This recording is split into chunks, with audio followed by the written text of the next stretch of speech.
श्री शिवाय नमस्तु। भगवान का भजन करने के लिए और कर्म का भोग भोगने के लिए।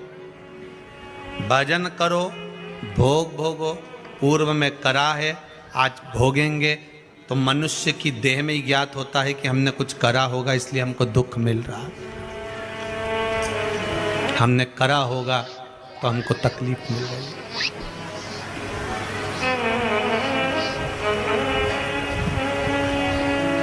हमने करा होगा तो हमको मिल रहा है, कुछ प्राप्त तो हो रहा है। खूब कमाओ। शुभ दीपावली आपको। खूब कमाओ, डटकर कमाओ, अपनी कैपेसिटी से भी ज्यादा कमाओ। जितनी आपकी सामर्थ्यता है उससे भी ज्यादा कमाओ। और मेरी मैया लक्ष्मी तुम्हारे यहां 2 पांव से नहीं, अष्ट लक्ष्मी पूरी 16 पांव से आए। हम मना नहीं करें, खूब आए। मना नहीं है, पर उस कमाई में भगवान से प्रार्थना करना कि धन आए तो अभिमान मत आने देना, अहंकार ना आए, बस इतना ध्यान रखना।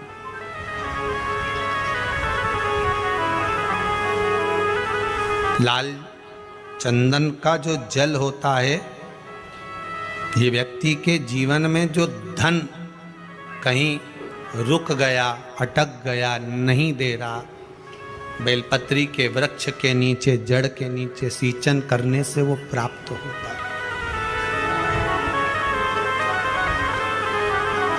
अथर्ववेद में छंदो ज्ञान उपनिषद में,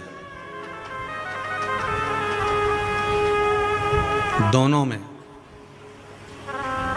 अथर्ववेद में भी वर्णन है और महाराज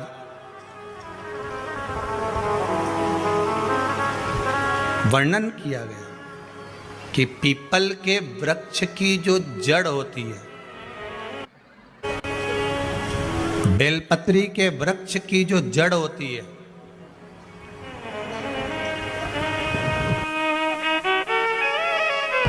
और आंवले के वृक्ष की जो जड़ होती है, इसके नीचे स्वर्ग का निवास होता है।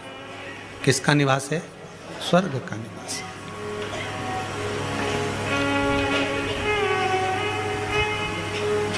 अथर्ववेद में भी कहा और छंदो उपनिषद में भी वर्णन करा।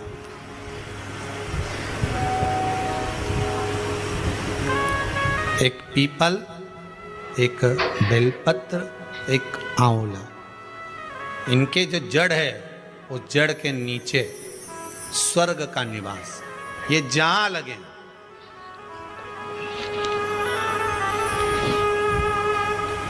बस एक बात का ध्यान रखिए उसके लिए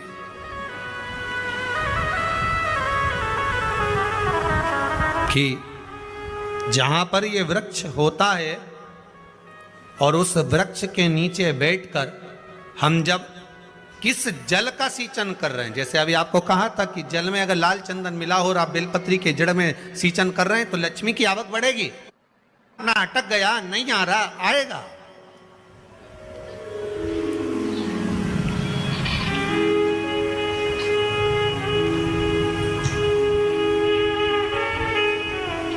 पीपल की जड़ में इत्र का जल, पीपल की जो जड़ होती है उसमें इत्र का पानी,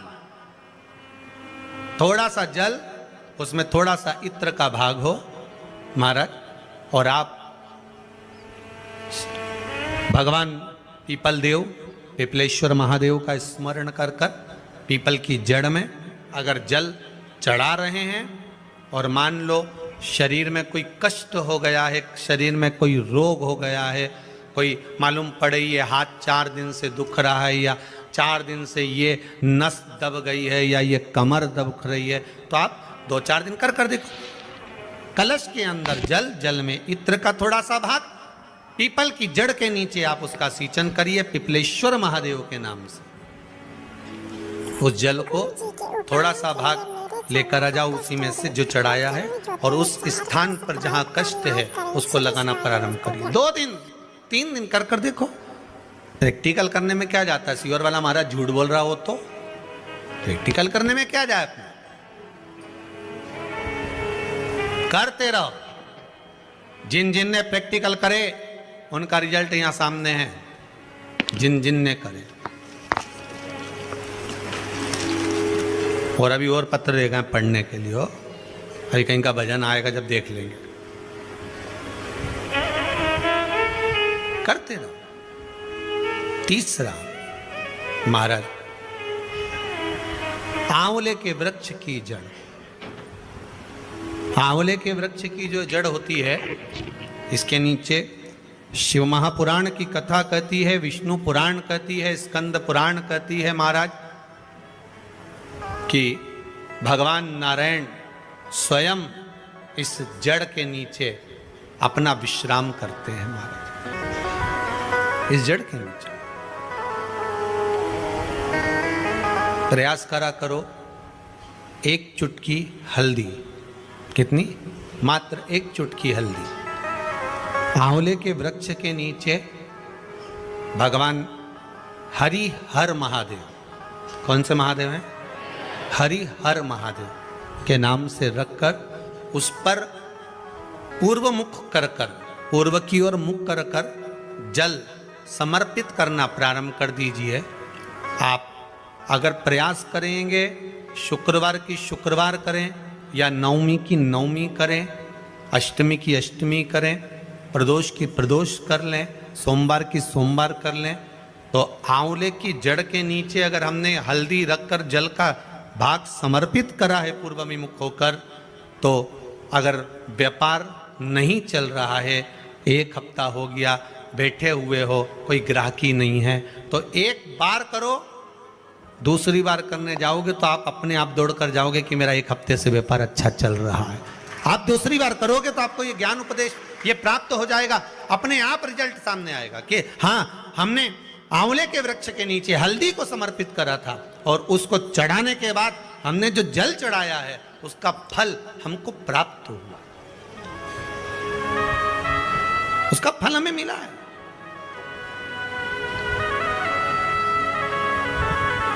उसका फल हमें मिलेगा। कोई भी क्रम करे, हम फिर कहेंगे, फिर निवेदन करेंगे, कुआं खोदो, एक जगह खोदो, पानी निकलेगा। कभी यहां भटक गए, कभी वहां भटक गए, थोड़े दिन यहां आ गए, थोड़े दिन कहीं दूसरी जगह चले गए, फिर तीसरी जगह चले गए, चौथी जगह चले गए, भटक रहे हैं। अब बाबा से विनती करना, अब नहीं भटकूंगी चाहे कुछ भी हो जाए। बहुत भटक ली, सारी दुनिया में जाकर घूमी आई, सबसे निवेदन कर कर आ गई, अब मेरे बस की नहीं बची, अब तो तेरा दरबार है और तेरा भजन है, इसके सिवाय कुछ नहीं करूं। श्री शिवाय नमस्तुभ्यं, श्री शिवाय नमस्तुभ्यं, श्री शिवाय नमस्तुभ्यं, श्री शिवाय नमस्तुभ्यं। इसके सिवाय कुछ नहीं करूं।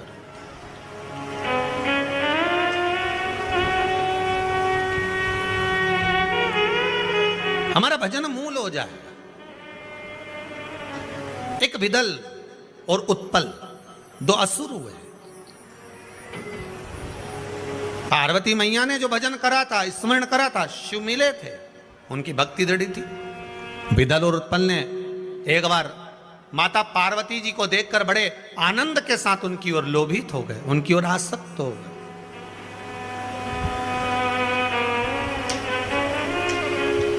जो जो राक्षस, जो जो असुर भगवान की ओर लोभित हुआ, भगवान ने उसका कल्याण कर दिया। दुनिया के लोग संसार को देखकर लोभित होते हैं, ये कितनी सुंदर है, वो कितना सुंदर है, वो ऐसा है, वो वैसा है। हम काया देख रहे हैं, केवल शरीर देखा।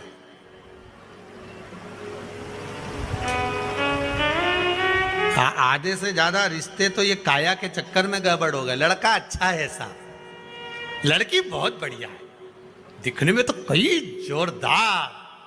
अब पहले का समय, आज का समय, पहले के जमाने में सूरत नहीं देखते थे, चरण देखते थे। आज के जमाने में चरण नहीं देखते, सूरत देखते। फिर वही वाली बात आ गई, किस कलर के कपड़े पहनूं कि भगवान मुझे मिल जाए। शिव महापुराण की कथा कहती है, कपड़ा बदलने से परमात्मा नहीं मिलता, कलेजा बदलने से भगवान तुम्हारे सामने आकर खड़ा हो जाता है।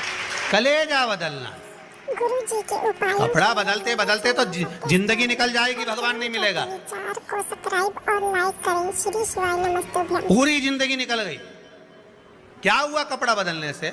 वो रावण ने बदला था, क्या हुआ? कपड़ा बदलने से भगवान ने।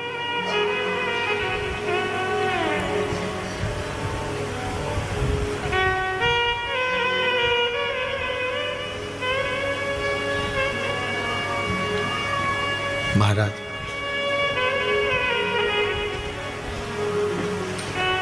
तुम काशी जी में रहिए और भोले जी को भजिए, और मुझे भोले जी को नाम बड़ा प्यारो लागे। आप जिस स्थान पर, जिस जगह पर, जिस भूमि पर, जिस क्षेत्र में जहां निवास करो, भगवान की अविरल भक्ति में डूबे रहो। बिदल और उत्पल भगवान की मां जगतजननी जगदम्बा को देखकर, माता पार्वती को देखकर आसक्त हो गए, आसक्त हो गए। हमें शरीर देखकर आसक्ति नहीं प्राप्त करना।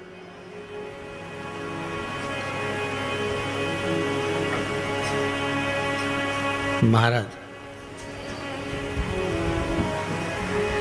बड़ी ये सब काया जो है ना, ये तो परमात्मा की दी हुई है। कपड़ा पहनाना उसका काम है, कितनी जोरदार जोरदार कपड़ा पहना के भेजा है, ये उसके हाथ में।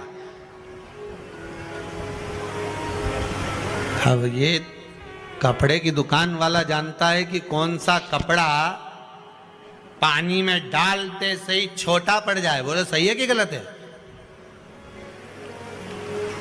मां से नाप के लाई थी तो 3 हाथ का ही था, पर पानी में डाला छोटा पड़ गया। ये कपड़ा ही ऐसा है। भगवान भी कहता है ये कपड़ा, सत्संग में जाके मालूम पड़ता है कि कपड़ा कैसा है।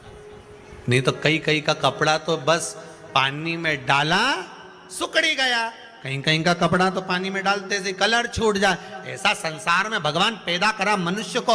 ये नर की जो कपड़ा पहनाया है, मनुष्य की जो देह, ये कपड़ा इस आत्मा पर पहनाया है। और भगवान देखता है, इस सत्संग रूपी जल में डुबो कर देखता है कि कपड़ा छोटा पड़ रहा है कि कलर निकल रहा है। छोटा पड़ना और कलर निकलना, ये 2 अलग अलग बात है। कपड़ा छोटा पड़े मतलब समझ लो कथा में बैठते से नींद आ जाए, मतलब कपड़ा छोटा पड़ गया। और कलर निकल गया मतलब कथा में बैठने के बाद भी ये जीवड़ा नहीं लगे, मन नहीं लगे, तो समझ लो कपड़े का कलर निकल रहा है, मन नहीं लग रहा। सब तो बैठे रे।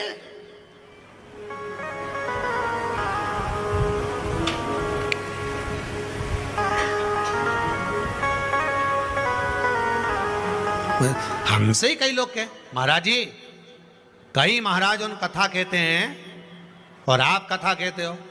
कई महाराज कथा के और इतना आराम से ऐसा ऐसा बोले, और भगत लोग उनकी आंख में से आंसू झड़ता फिरे, सब रोए बेचारा उन बैठ बैठ के। और तुम्हारी कथा में बापड़ा एक नहीं रोए दिन भर, बट हे करे।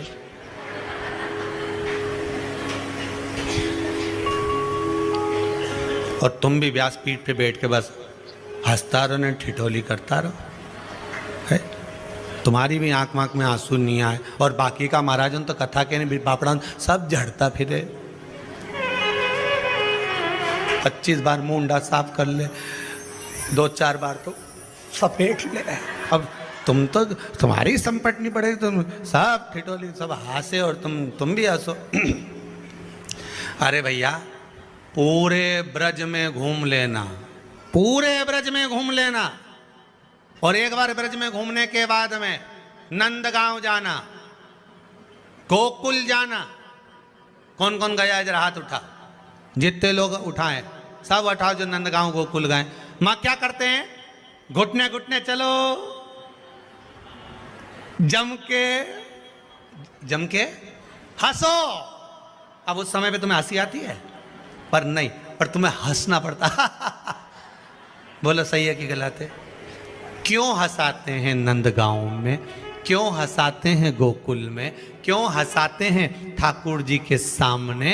क्योंकि वो ब्रजवासियों को मालूम है पूरी जिंदगी रोने की। शिवाय नमस्तुभ्यम। दोस्तों 25 जनवरी शटिला एकादशी, 90 साल बाद ऐसा संयोग आया है। तो दोस्तों एक बूंद इत्र और एक लोटे जल का उपाय आप लोग अवश्य करें। हर हर महादेव, श्री शिवाय नमस्तुभ्यम। दोस्तों अगर आपको हमारा चैनल पसंद आता हो तो प्लीज़ हमारे चैनल को लाइक और सब्सक्राइब करें। श्री शिवाय नमस्तुभ्यम।